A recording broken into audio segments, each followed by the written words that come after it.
Thanks for joining us today for our podcast 8. I'm here with Dr. Tim Cavell, University of Arkansas professor, and one of our own big brothers. I'm your hostess, Jen Yonda. Thanks for joining me today. Oh, glad to do it. Thanks. Okay, so part of my job is to go through and look at all of our matches, and currently you and your little brother Caden are the longest active matches in our system. How long have you guys been matched? 8 years. 8 years. Yeah. So how old was he when he was first matched? 9. He's 17 now. 17 and a half. He'll be 18 in June. And tell me about your match and the changes you guys have had over the years. Oh my gosh. So, a lot can happen in 8 years. Mm-hmm. And we've had a great relationship. I can honestly say that I can only remember one occasion where it got a little dicey between us. He's always treated me with respect, and it's always been cordial and fun. He's not always done things that I wished he would do. He's in fact done a number of things that made me cringe or worry about him, but it's been a good working relationship, and I've enjoyed being his mentor for 8 years. Those are a lot of life change because you started when he was in elementary school. He was 9. He went through middle school angst, teen angst. Yes. Well, so yeah, and as often can happen with teenagers, they sometimes drift. Mm-hmm. They may drop out of some activity and drift in the direction of other activities that are not so good. And so, I won't go into all the details, but I would say this, that right now he's working and he's finishing his high school requirements, and he's going to night school actually, which is a good thing because he's working, mm-hmm. and that's a good fit for his work schedule, that he'll graduate. And there was a time where I wondered whether he would graduate. I think a lot of our bigs wonder that at some point. Will they graduate? And you guys have been matched through first crush? First crush? Meaning what, where we just... Like a romantic interest? Did he ever talk to you about that? Sometimes he... Yes. Yeah, he's had a number of girlfriends. Yes. Learning how to drive? Actually, not yet. Not yet. He comes from a family that's fairly disadvantaged, so mm-hmm. he doesn't have many opportunities for some of those things that another teenager might have. He actually had bought a used car from his brother, but doesn't yet have a license to drive because his mom hasn't had a chance to take him to get his license. Right. That's a big step. It is a big step, but he's a really friendly guy and has a lot of friends who are willing to help and drive him around. It's been one of the most fun things about being with Caden is watching him interacting and me getting to know some of his friends as well. I was just telling you before we started recording, I was talking to Jeff Smith about that and AJ Sims, 2 of our board members, when I did my last recording, and they were both talking about getting to know that friend group and sometimes even getting to give a little sage advice to the friend group as well. And Jeff specifically was like, I always heard about, friend X. Right. And I was like, I got to meet who this person is. Right. So. Yeah. It's the information flow typically is more the other way, that when you have a chance to meet with your mentee and his buddies, you learn a lot more about him. Mm-hmm. There's a lot of them would sort of narc on him, if he was behaving badly, they would tell on him. So it was always fun, and I got to know a lot of them, and I got to know some of his friends' parents. Mm-hmm. For me, that was a way to sort of build the village around Caden, so let him know that there are a lot of people that know him or watching him and care about him. I think that's a great way to do it. And now you don't just mentor through Big Brothers Big Sisters. Mentoring is your life's work. Talk about it. So I'm a psychology professor, and my research happens to be in the area of youth mentoring. So most of what I've done in that area has been school-based mentoring. And right now I've been running a program in the local schools. It's a service learning course for college students who are mentors for kids who are being bullied at school. Mm-hmm. And these college student mentors, go visit the kids at school, elementary school students, twice a week during the lunchtime, and they actually sit at the table with the kids. And we have found that it's a useful way to help kids that are sort of on the margins socially or sort of excluded, Mm-hmm. to feel more a part of the group and be less victimized, less bullied. So it's a fun way to help kids who are bullied, and it's a good way to learn about mentoring. And I've also done work in mentoring as a way to help kids from military-connected families whose parents are often busy or away at training or maybe even deployed. So sometimes the stress of military family life. Frequent moves. Yeah, frequent moves. So it's a good research field to be in, and I've learned a lot, and so I'm sort of practicing mentoring and studying mentoring. I think that kind of goes hand in hand. Yeah. What first sparked your interest in mentorship? That's a good question. So years ago, when I was at another university, I had a graduate student who wanted to do a research project, and what she was interested in, and this is the way she put it, struck me as odd. She said, I want to study adults who have friends who are kids. And I was, my understanding is that adults really don't have friends who are kids. Mm-hmm. I mean, that just seems like an odd way to put it.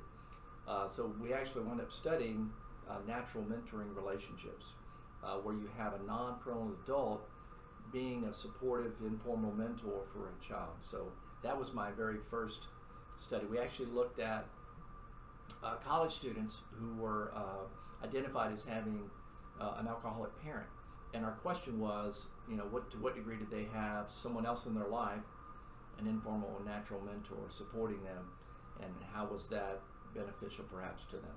Resiliency. Yeah, to help with resiliency, exactly. And then I subsequently got a grant with a colleague from the National Institute on Drug Abuse to do a school-based prevention program for kids who were highly aggressive. Mm-hmm.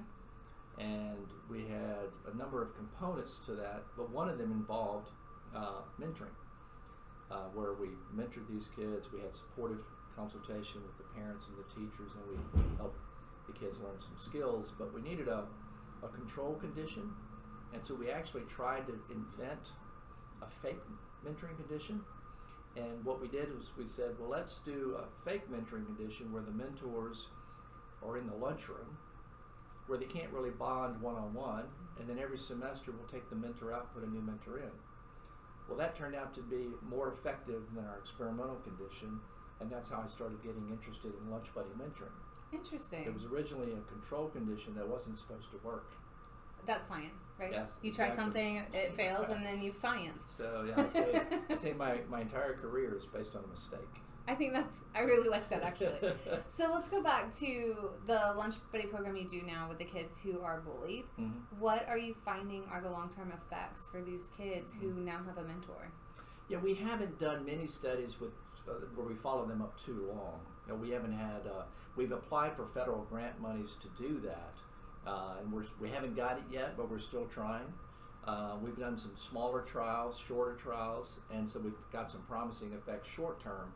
But we really need, a larger budget to be able to do something where we follow them long term. Good research costs money, and I guess I would say really good research costs money. You can do good research on smaller budgets, but it costs more money because you have to provide for personnel and incentives for the participants. So, but that's true also actually for most of the research on school bullying.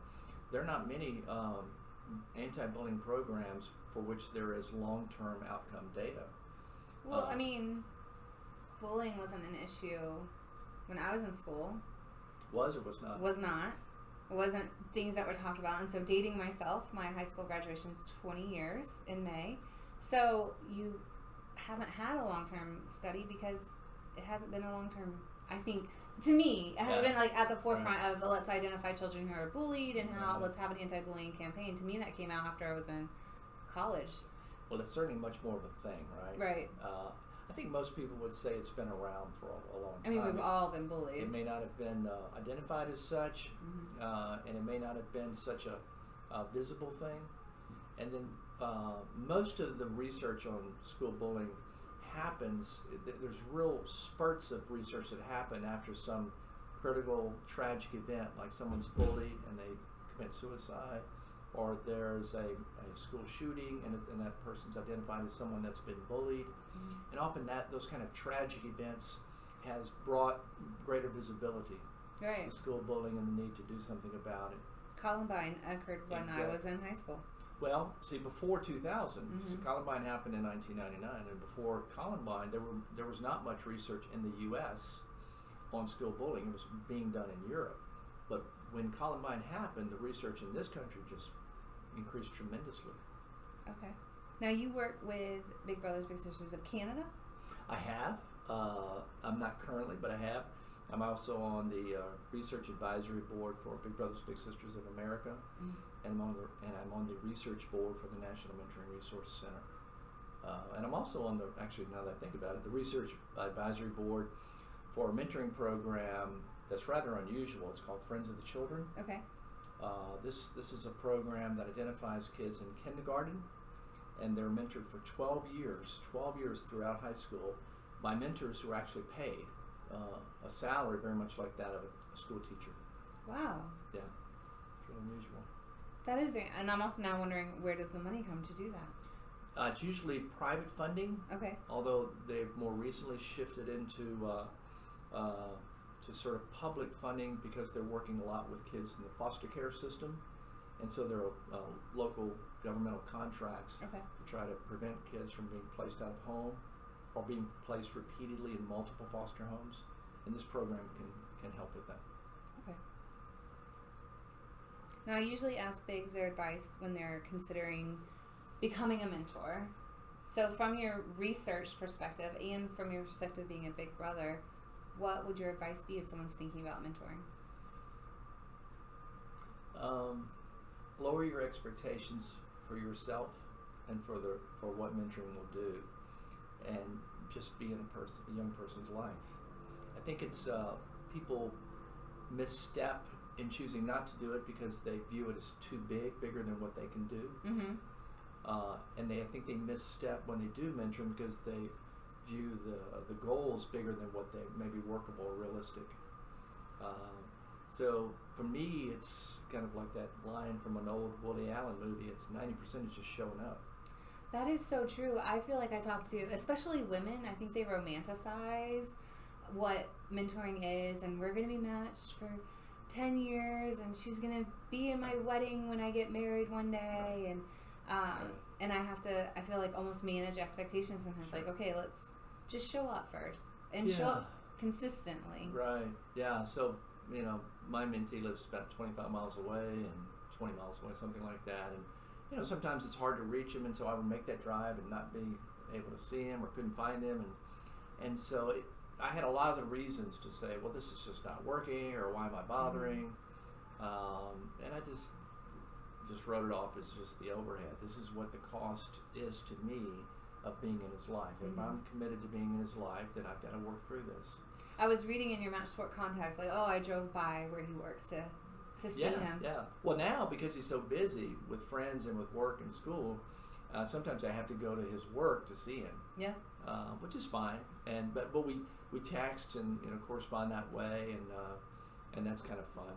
We were talking today at work because some of our university women who are volunteers in our Dream Big program, they're like, I text my little, and she never responds. I text my little, what do I do, besides just open-ended questions? And we were saying, nothing. Right. Sometimes it's just, hey, here's a funny dog gift that I saw today that I thought you'd enjoy, and just constantly texting, and then maybe one day when they need you, they realize you're always there. They might not ever answer.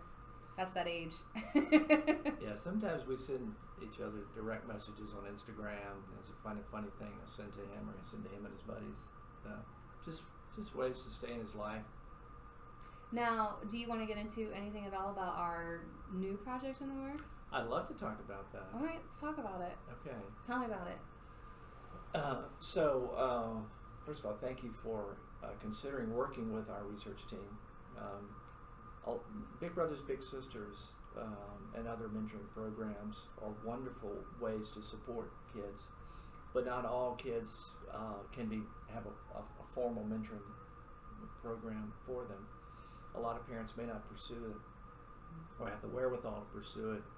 And so we're interested in how parents can be involved in helping find supportive adults, mentors in their environment. But there are risks to that. And so our plan is to work with Big Brothers Big Sisters and to recruit parents whose children are on the wait list, because unfortunately a lot of kids will be enrolled in Big Brothers Big Sisters and have to wait a while to be mentored, and that's especially true for boys. There was a study out of Canada that showed that 30 months after being enrolled, 25% of boys were still waiting. So what our plans are is to develop an online training program for parents that will educate parents about where they might find a mentor for their son or daughter, what kind of persons might be good mentors, and then once trained, they would work with you or your fellow staff members to see who in their environment might be a good potential mentor, with the idea that rather than parents simply waiting by the phone to get a call, they can be actively assisting you and your staff to find someone in their community, someone they may already know, who is then screened and trained by you and your staff. Right. So it sort of has the potential to be the best of both worlds.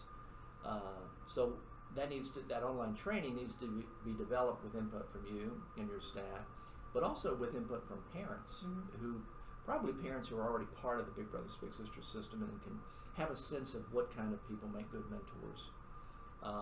And so once we develop that training, we produce an online version, then we'll recruit parents from the wait list, and maybe half will not participate, half will, randomly selected.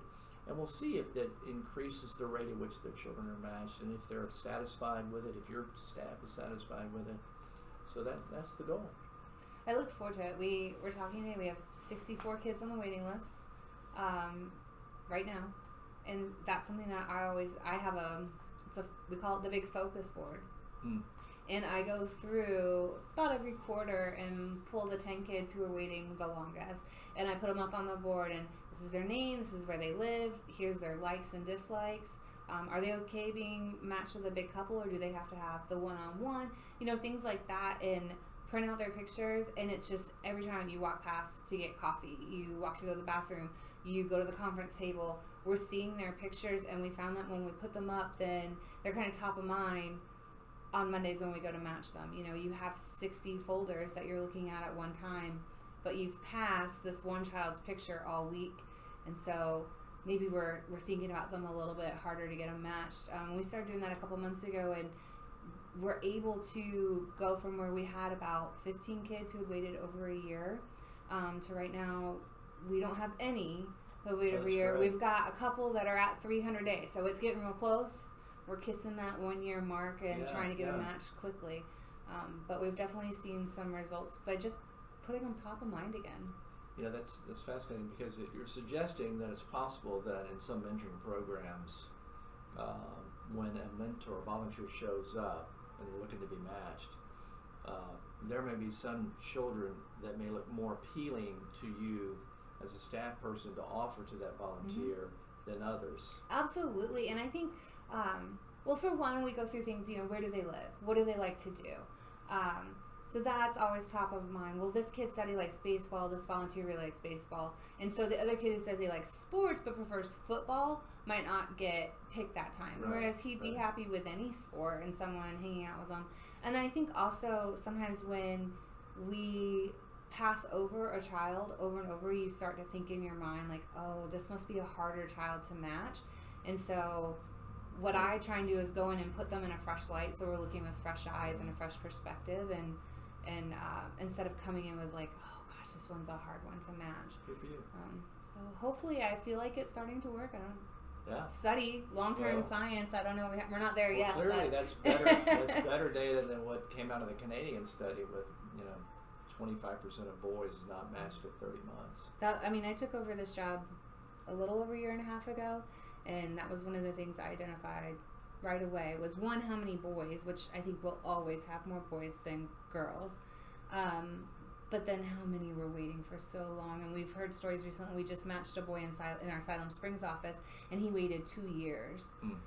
And his picture, he's like this in his picture. You could just see that energy vibrating through him. He just couldn't even contain it. He was so excited to see that. But then I also heard a story about 2 brothers, and one brother got matched quickly, and the other one had to wait almost a year. And so he took that as a rejection. And so even when he was matched, the match was never very successful because he already felt rejected before he ever had his big. And so I know all of us in our office, we have such big hearts for kids, and so we just don't ever want a child to feel rejected, and whatever we have to do to get that match for them is what we're going to go for. Yeah.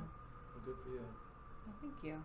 Anything else I didn't ask you that we should know about mentoring and research? I don't know if there is. So I will tell you about the other project that we're doing. It's we're looking again at informal mentors or natural mentors in the lives of teenagers who have experienced dating violence. And our research question is: are children less likely, or youth less likely to experience dating violence if they have an informal mentor? And or are they more likely to tell someone about being a victim of dating violence if they have an informal mentor? I just watched a webinar on that last week. Really? Well, it was about, getting the word out about, about teen dating violence. But one of the things they were saying is that if they have that support system, whether it's a mentor, a friend, a supportive parent, that they're, 1, less likely to be the victims, and then 2, they are more likely to say if they feel like they have someone who will listen and believe them. When we our data suggests that teenagers prefer more than prefer to tell a peer, and then next is a non-parental adult like an informal mentor, and then parents. Of course. Yeah. Because you don't want your mom or dad to be mad at you or disappointed, or if you were doing something they said you're not supposed to be doing, or been somewhere you're not supposed to be. Exactly. So you don't want to tell. Yeah. Yeah. The problem though with telling peers is that peers don't know how to help. No, they're not equipped to handle it either. Right. So anyway, that's the last thing I would add. Perfect. Thank you so much for talking today. I bet. appreciate that. We are doing 2 podcasts every month throughout the year of 2020 to celebrate our 25th anniversary. You can check out all of those podcasts online at BBBSNWA.org, on our YouTube page, on Facebook. We'll post them everywhere. If you've got a story you'd like to talk to us about, Big Brothers Big Sisters, please reach out to us. You can call us at 479-966-4366 or email us enrollment@BBBSNWA.org. Thank you so much. You're welcome. Take care. Thanks.